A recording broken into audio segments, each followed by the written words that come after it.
Salmo 141 Traductor, Balbino Martín Pérez, Osa, Oración del hombre abandonado de Dios, Sermón al pueblo 1.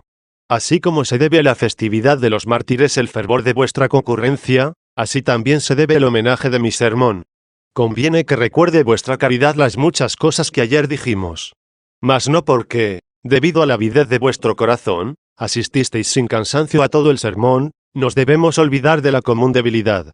Ante todo, conviene honrar las palabras de virtud excelsa, conforme se escribió, porque las palabras sublimes de sabiduría son del Señor.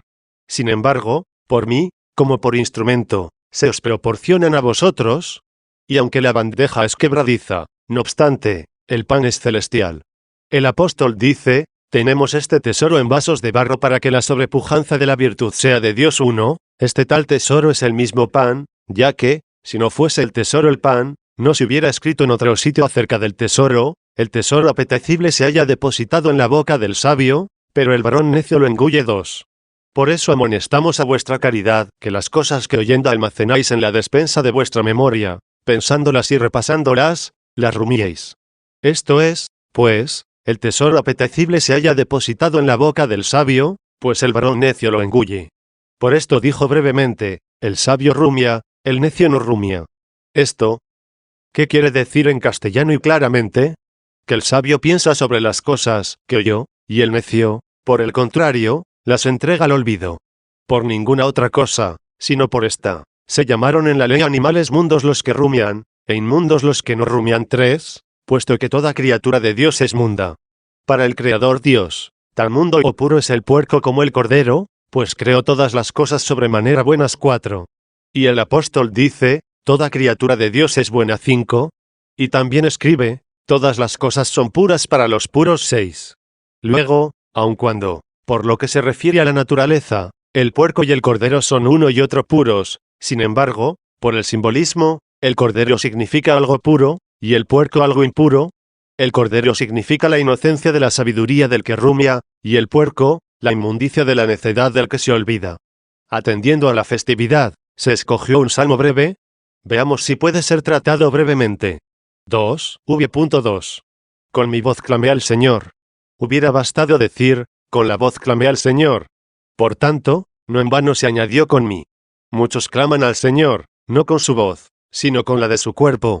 Luego el hombre interior, en el cual comenzó a habitar Cristo por la fe 7, clama al Señor con la voz del afecto de su corazón, no con el ruido de sus labios. El hombre no oye en donde Dios oye, sino clamas con la voz producida por los pulmones, la boca y la lengua, no te oye el hombre. Sin embargo, tu pensamiento es clamor para el Señor. Clamé al Señor con mi voz. Con mi voz rogué al Señor. Al decir rogué manifestó lo que clamó, pues también claman a Dios los que blasfeman. En el versillo primero consignó el clamor, en el segundo declaró este clamor. Como si se le preguntase, ¿qué clamaste al Señor? Dice, rogué al Señor. Mi clamor es mi ruego, no una injuria, una murmuración, una blasfemia. 3. V.3. Rogaré ante Él. ¿Qué significa ante Él? En su presencia. ¿Qué significa en su presencia? En donde ve. Pero, ¿en donde no ve? Decimos en donde ve como si hubiera parte alguna en donde no vea. En este conjunto de cosas corporales, también ven los hombres y los animales. Pero Él ve también en donde el hombre no ve. Ningún hombre ve tu pensamiento, Dios sí lo ve. Derrama tu plegaria en donde solo ve aquel que remunera. Nuestro Señor Jesucristo te mandó orar en lo escondido. Si conoces tu aposento y lo purificas, allí ruegas a Dios. Cuando oréis, dice el Señor, no seáis como los hipócritas, que se estacionan a orar en las plazas y en las encrucijadas para que los vean los hombres. Tú, por el contrario, cuando ores, entra en tu aposento y cierra la puerta, y ruega a tu Dios en lo escondido, y Él, que ve en lo escondido, te dará el pago 8. Si los hombres han de retribuirte, ruega ante los hombres. Pero, si es Dios el que ha de retribuir, derrama tu plegaria ante Él y cierra la puerta para que no entre el tentador. El tentador no deja de llamar para entrar, pero, si ve que se haya cerrado, pasa de lejos. Por eso, el apóstol, sabiendo que está en nuestro poder cerrar la puerta del corazón, no la de la pared, pues allí se encuentra el aposento, dice, sabiendo, repito, que está en nuestro poder cerrar esta puerta, no deis lugar al diablo 9. Por tanto, Si entró y se aposentó, ve que tú cerraste negligentemente o que te descuidaste en cerrar. 4. ¿Qué significa cerrar la puerta? Esta puerta tiene como dos hojas, de codicia y de temor. O deseas algo terreno, y entra por aquí, o temes algo mundano, y penetra por este lado.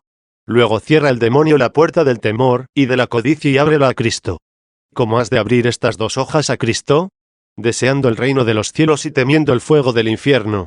El diablo entra por la codicia mundana, Cristo por el deseo de la vida eterna.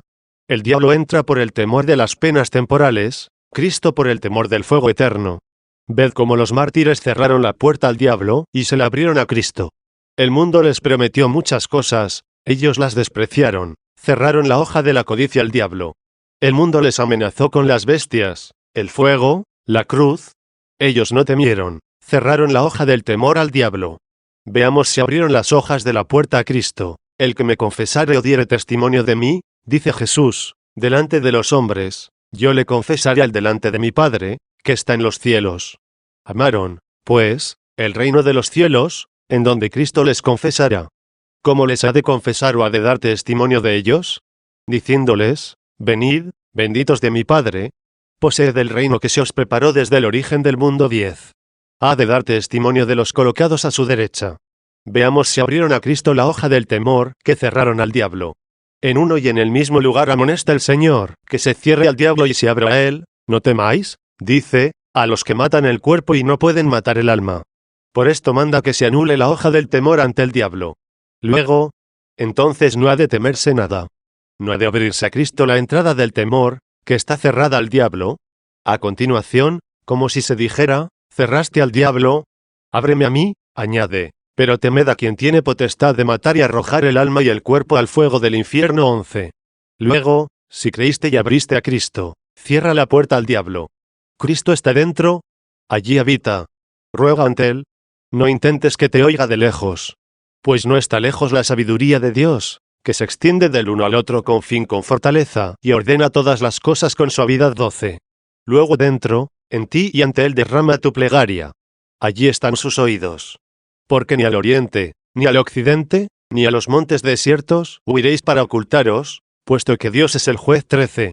Si es juez, ve tú la causa que llevas en tu corazón.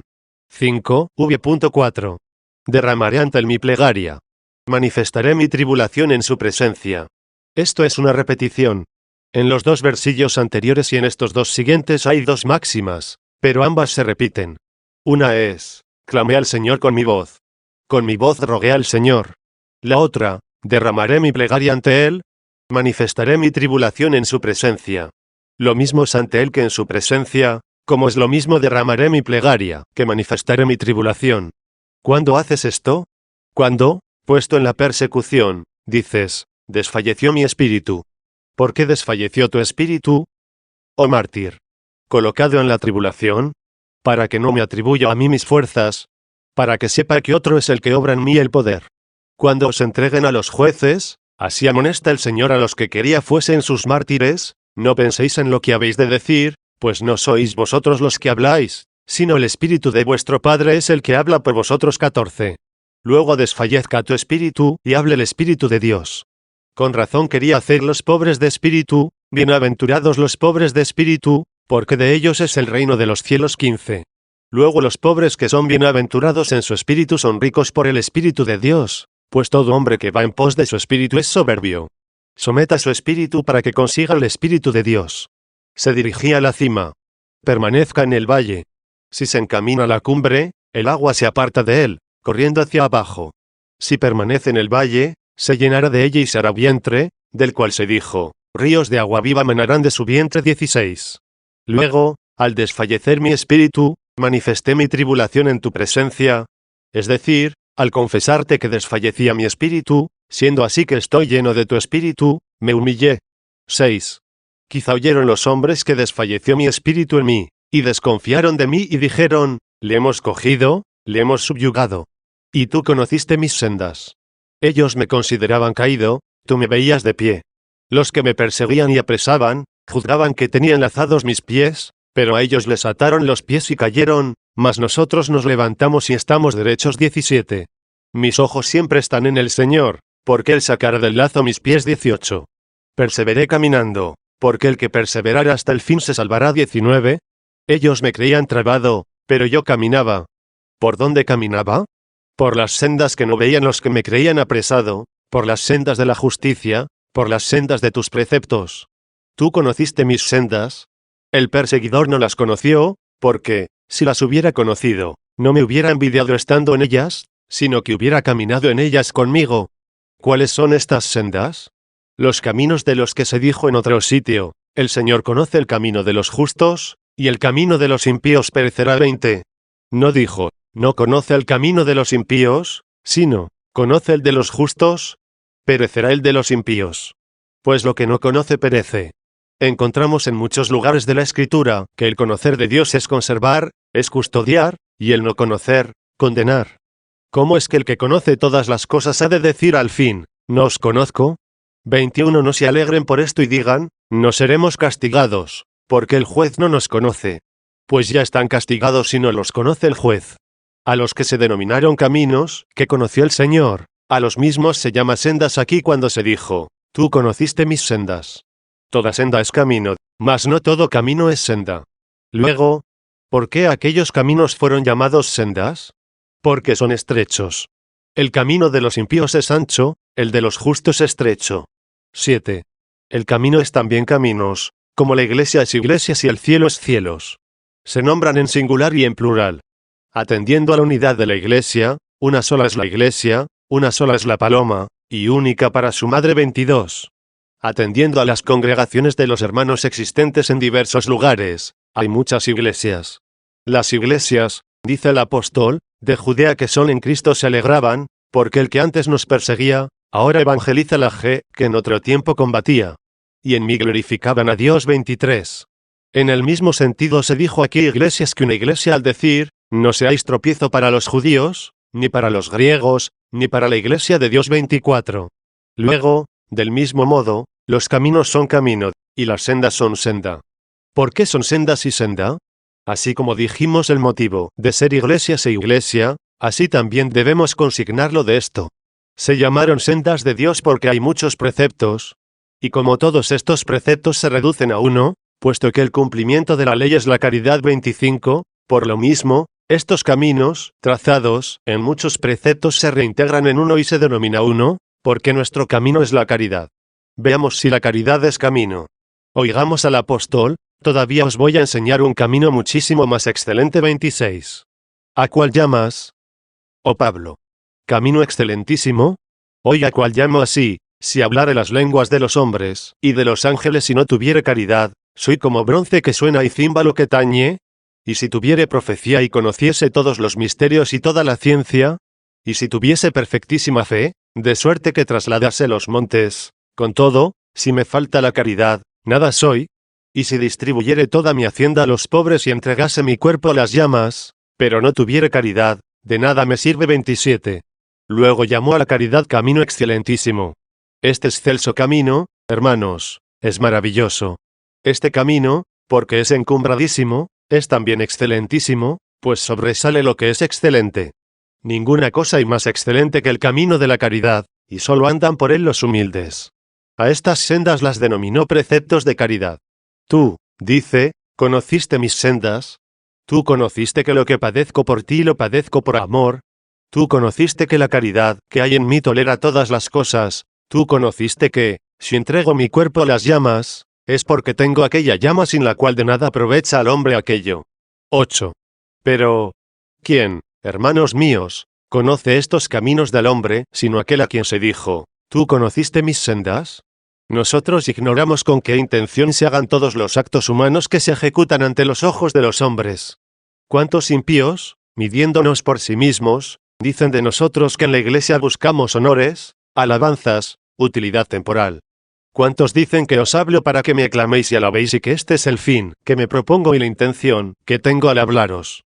Pero como no puedo demostrarles que no hablo con esta intención, solo me resta decir, tú conociste mis sendas. ¿Cómo saben ellos lo que ignoráis vosotros? ¿Cómo saben ellos lo que yo apenas sé? Pero no me juzgo a mí mismo, el que me juzga es el Señor. 28. No sé por qué, desconociéndose Pedro, Presumió de sí mismo, siendo así que el médico veía otra cosa en sus fuerzas. Luego se clame al Señor con pureza y piedad, porque sinceramente se clama, tú conociste mis sendas. ¿Quieres que te guíe por esta senda? Sé afable, sé humilde. No seas arrogante, soberbio, de provocativa y erguida cerviz, como el caballo y el mulo, que no tienen entendimiento. 29. Siendo apacible, siendo manso, se sentará sobre ti el Señor y te guiará por sus caminos, pues conducirá a los apacibles en justicia, y enseñará a los mansos sus caminos. 30.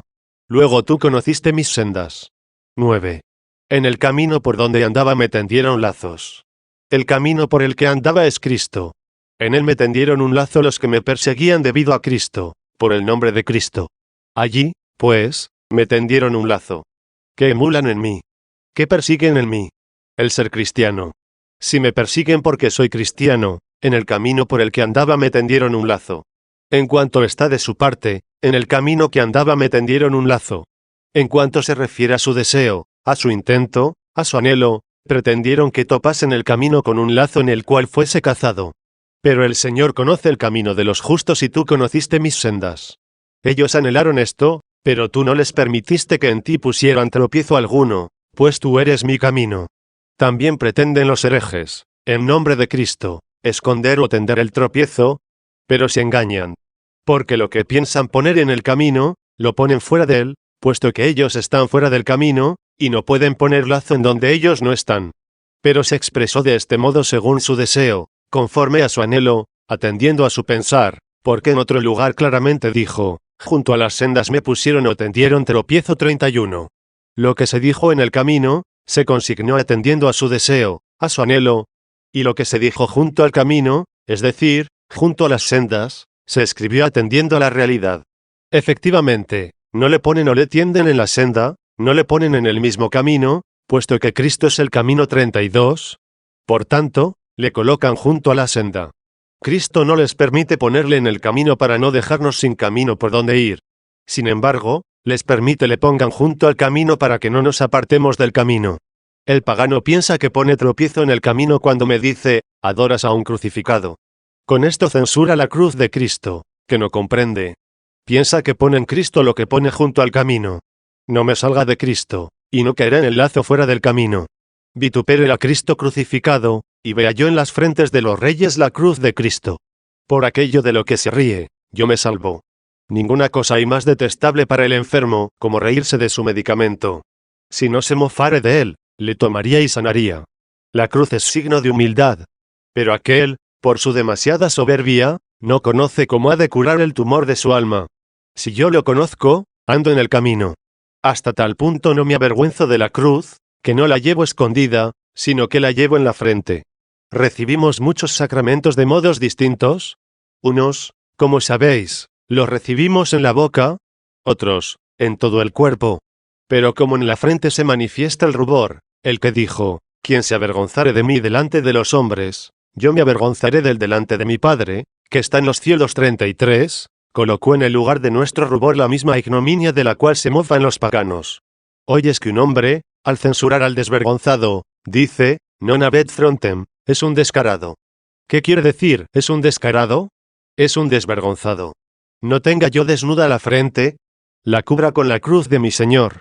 Luego, en cuanto está de su parte, en el camino por el que andaba me tendieron un lazo. Pero en realidad le colocaron junto al camino, y, por tanto, yo estaré seguro si no me aparto del camino. Ignoras, dice la Escritura, que andas en medio de lazos. 34. ¿Qué significa en medio de lazos? En el camino de Cristo hay lazos por un lado y por otro, lazos a la derecha y lazos a la izquierda, lazos a la derecha, la prosperidad del mundo, lazos a la izquierda, la adversidad del siglo, lazos a la derecha, las promesas, lazos a la izquierda, las amenazas y el terror. Tú camina en medio de los lazos, y no te apartes del camino. Ni la promesa te atrape ni el terror te estrangule. En el camino por donde andaba me tendieron lazos. 10. V.5. Miraba a la derecha, y veía. Miraba a la derecha, y veía, pues el que mira a la izquierda se ciega. ¿Qué significa mirar a la derecha? Mirar a donde han de estar aquellos a quienes se dirá, venid, benditos de mi Padre, poseed el reino. Pues habrá otros colocados a la izquierda, a quienes ha de decírseles, id al fuego eterno, que se preparó para el diablo y sus ángeles 35. Bramando todo el mundo y amenazando con persecuciones, creciendo por todas partes los vejámenes de los hombres y los terrores, él, despreciando lo presente, miraba a lo futuro, miraba a la derecha, en donde en algún tiempo ha de estar, pensaba hallarse allí, atendía esto, y por eso soportaba todas estas cosas. Pero quienes le perseguían no veían. Por eso, después de decir, miraba a la derecha, y veía, añadió, y no había quien me conociese. Cuando soportas todas estas cosas, ¿quién sabe a lo que atiendes? ¿Quién sabe si miras a la derecha o a la izquierda? En lo que toleras, si buscas la alabanza de los hombres, miraste a la izquierda. Pero si en lo que toleras buscas las promesas de Dios, miraste a la derecha. Miraste a la derecha, verás. Miraste a la izquierda, te cegarás. Cuando mires a la derecha, no habrá quien te conozca, pues, ¿quién te ha de consolar sino el Señor, a quien dices, ¿y tú conociste mis sendas? Y no había quien me conociese. 11. No tengo a dónde huir. Se halla, dice, como encerrado, no tengo a dónde huir. Vituperen los perseguidores. Fue apresado, fue cogido, fue encerrado, fue rendido, no tiene a dónde huir. No hay huida para quien no huye. El que no huye soporta cuanto puede por Cristo. Es decir, no huye con el ánimo. Porque con el cuerpo es lícito huir, se concede huir, se permite huir, según dice el Señor, si os persiguen en alguna ciudad, huid a otra. 36. Luego el que no huye con el ánimo, no huye. Pero importa conocer por qué no huya. Si porque está encerrado, porque ha sido apresado o porque es fuerte, pues para el apresado y el fuerte desapareció la huida. ¿Qué huida ha de evitarse? ¿Qué huida encontramos sin huida? Aquella de la cual dice el Señor en el Evangelio, el buen pastor da su vida por sus ovejas, pero el mercenario y el que no es pastor, al ver al lobo, huye. ¿Por qué huye al presentarse el salteador? Porque no cuida de sus ovejas. 37. Tal huida no tuvo lugar en él. Ya tomemos esta máxima de Cristo aplicada a la cabeza, que murió por todos, ya a sus miembros, nuestros mártires, los cuales padecieron también por sus hermanos. Oye a San Juan, que dice, así como él dio su vida por nosotros, así también nosotros debemos darla por los hermanos. 38. Cuando la dan ellos, la da Cristo. Porque, cuando padecen ellos persecución, clama él, ¿por qué me persigues? 39. No hay huida para mí y no hay quien pregunte por mi vida. No hay quien pregunte por su vida. Ve a los hombres que intentan ensañarse con su muerte, derramar su sangre. Como dice entonces que no hay quien reclame su vida. Esto se entiende de dos modos. Así como la huida se entiende de dos modos distintos, que no hay huida para el apresado y para el fuerte, así se reclama de dos modos la vida del hombre, por los que persiguen y por los que aman. Luego dijo de ellos, no hay quien pregunte por mi vida, como si dijera, ciertamente van en busca de mi vida, pero no buscan mi vida. Pues, si buscan mi vida, la encontrarán unida a ti. Pero no saben buscarla, no saben imitar. Para que sepáis que se busca la vida por los perseguidores, dijo de ellos en otro lugar, se confundan y se avergüencen los que pretenden quitarme la vida. 40. 12. V.6. A ti clamé, Señor, y dije, tú eres mi esperanza. Cuando toleraba el ser atribulado, dije, tú eres mi esperanza. En ti está mi esperanza, por eso tolero. Pero mi porción, parte o posesión no está aquí, sino en la tierra de los vivientes. Dios da la porción en la tierra de los vivientes, pero no algo fuera de él, distinto de él. ¿Qué da el amante al que le ama sino a sí mismo? 13. V.7. Atiende a mi oración, porque fui humillado en demasía.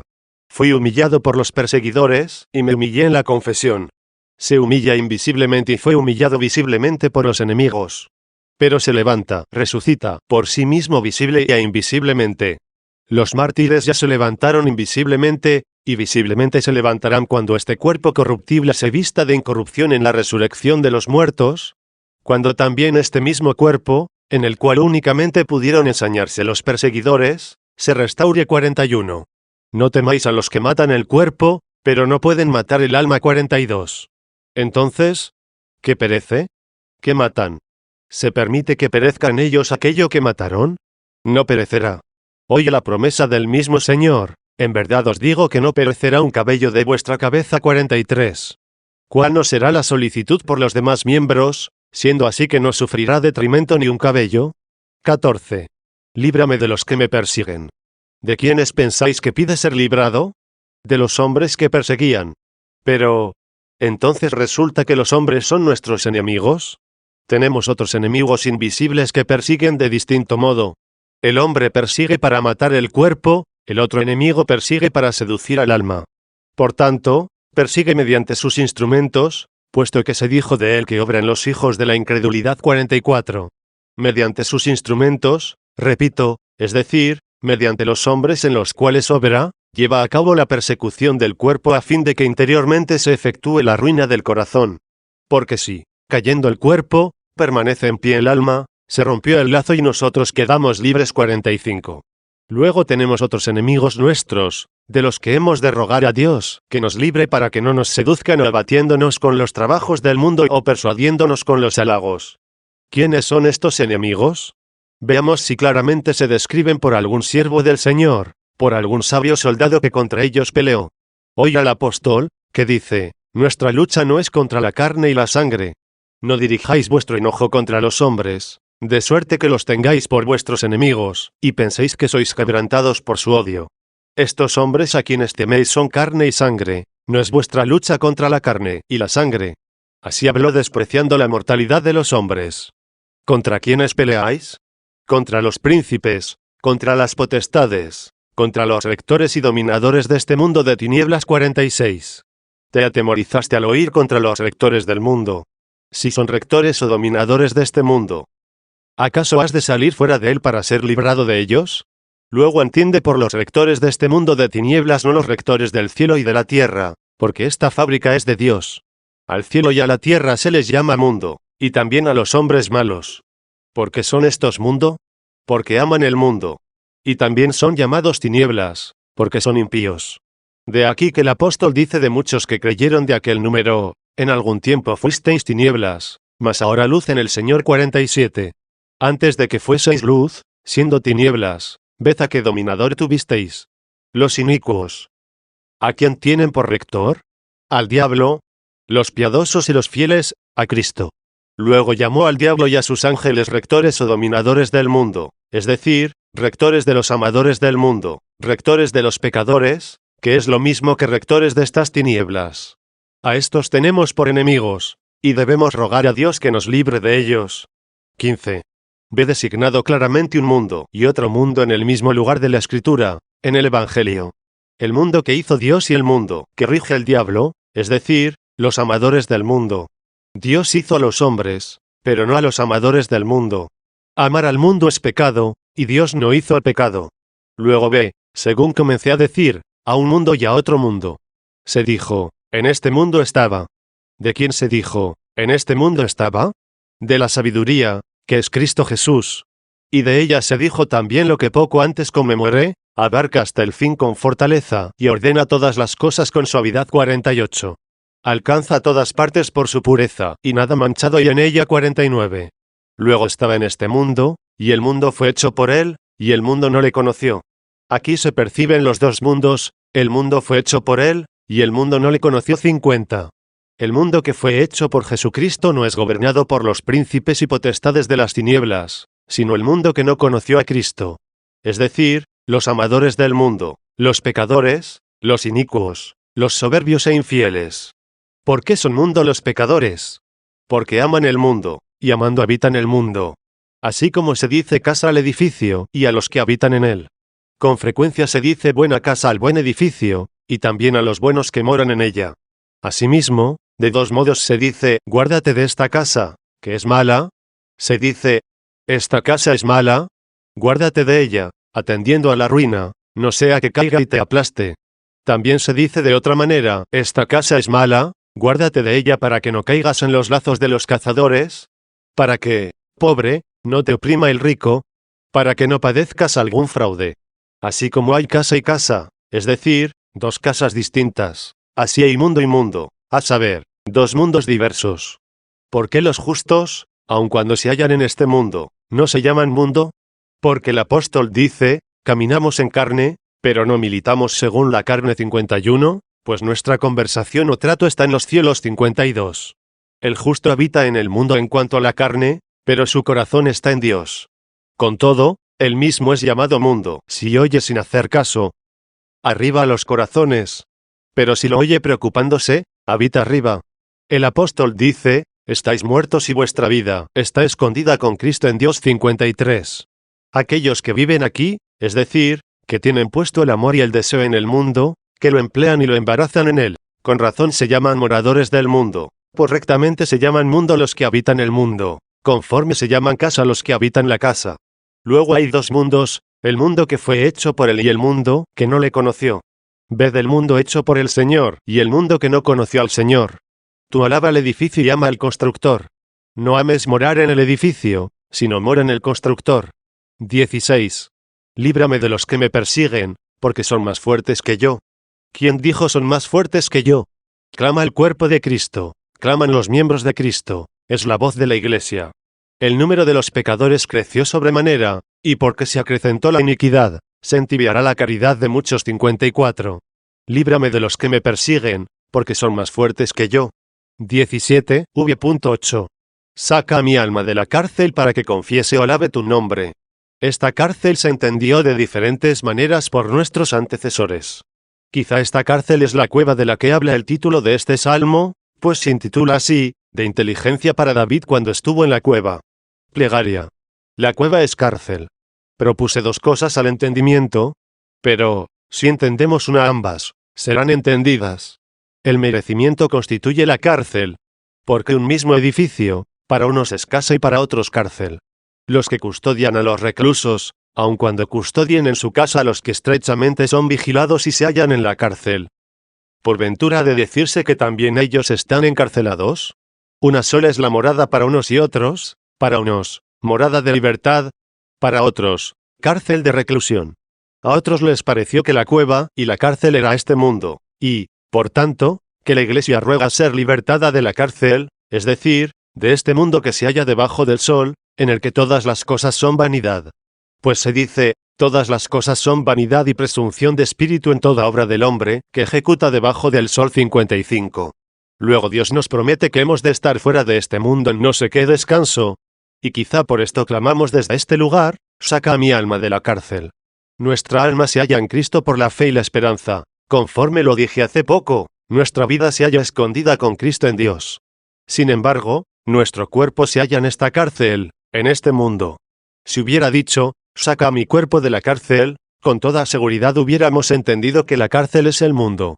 Con todo, quizá, atendiendo a que nos retienen algunos deseos terrenos, contra los que luchamos y combatimos, porque veo otra ley en mis miembros, que combate contra la ley de mi mente. 56, decimos rectamente, saca a mi alma de este mundo, es decir, de los trabajos y angustias de este mundo, pues la carne, que tú creaste, no me sirve de cárcel, sino la depravación de la carne, las angustias y las tentaciones. 18.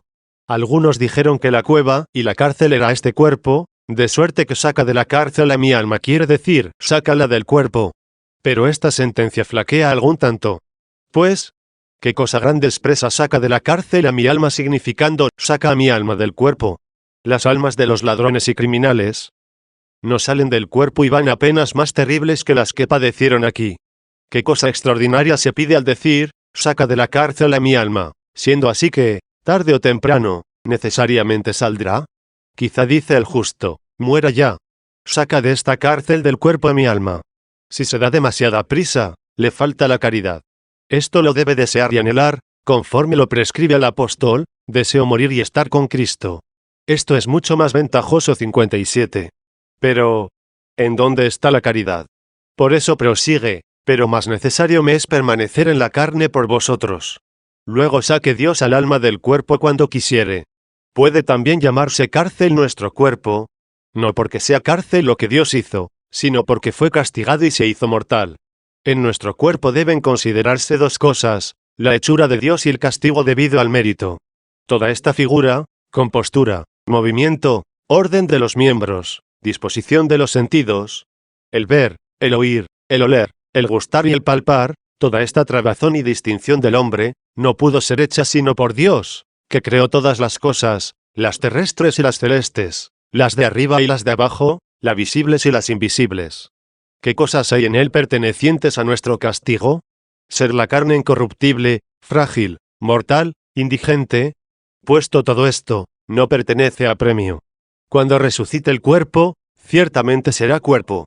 Pero, ¿qué no habrá en él? La corrupción, pues esto corruptible se vestirá de incorrupción. 58. Luego, si la carne te sirve de cárcel, el cuerpo no es tu cárcel, sino la corrupción de tu cuerpo. Dios hizo tu cuerpo bueno, porque Él es bueno. Pero, como justo, le castigó con la corrupción, porque es juez. Lo primero lo tienes debido a la gracia. Lo segundo, a la pena o castigo. Quizá dijo, saca de la cárcel a mi alma. En este sentido, saca de la corrupción a mi alma. Si lo entendemos así, no desbarramos. Este sentido es evidente. 19. En fin, hermanos, según creo, se dijo, saca de la cárcel a mi alma, como si dijera, sácala de la angustia. Para el hombre alegre, la cárcel es ancha. Para el triste, la llanura es angosta. Luego pide ser sacado de la estrechez. Pues, aun cuando en esperanza posea la anchura, sin embargo, en la realidad presente padece angostura. Ve la angostura del apóstol, no descansó mi espíritu, dice, por no haber hallado a Tito, mi hermano. 59. Y en otro lugar. ¿Quién enferma que no enferme yo? ¿Quién tropieza que yo no me abrase? 60. ¿Quién enfermaba y se quemaba? ¿Por ventura no se hallaba en la cárcel y entre penas? Pero estas penas debidas a la caridad constituyen una corona. De aquí que dice además, me falta la corona de justicia, que me dará en aquel día el Señor, justo juez. 61. A esto se aplica saca de la cárcel a mi alma para que confiese tu nombre. Libre ya de la corrupción. ¿Qué le resta confesar? Allí ya no hay pecados, sino alabanzas. La confesión puede ser de dos cosas, de nuestros pecados o de alabanza de Dios.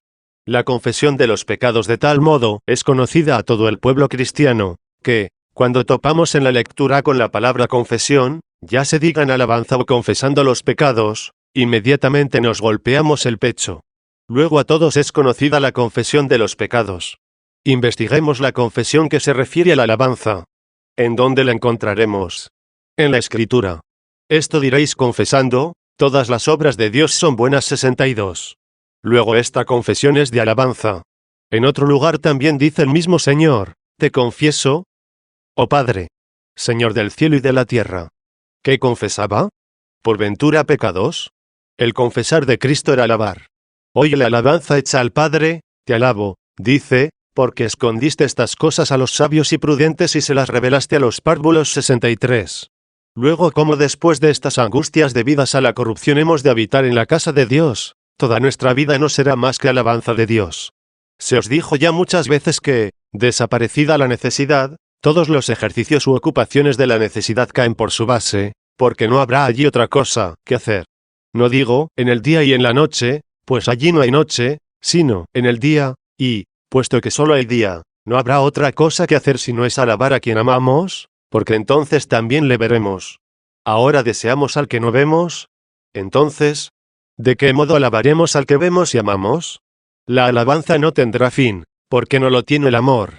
Luego, ¿cómo haremos esto allí? Por esto saca de la cárcel a mi alma para que alabe tu nombre. Bienaventurados los que moran en tu casa. Por los siglos de los siglos te alabarán. 64. Ahora lo impide la cárcel, porque el cuerpo corruptible agrava el alma. 65. Entonces tendremos también cuerpo, pero al simple cuerpo no agrava el alma, sino al cuerpo corruptible. Luego la corrupción, no el cuerpo, constituye la cárcel. Saca de la cárcel a mi alma para que alabe tu nombre. La voz que se oye a continuación suena de parte de la cabeza, es de nuestro Señor Jesucristo. Y es la misma que la última de ayer. La última de ayer, si recordáis, fue esta: yo soy el único hasta que pase. 66. ¿Cuál es la última aquí?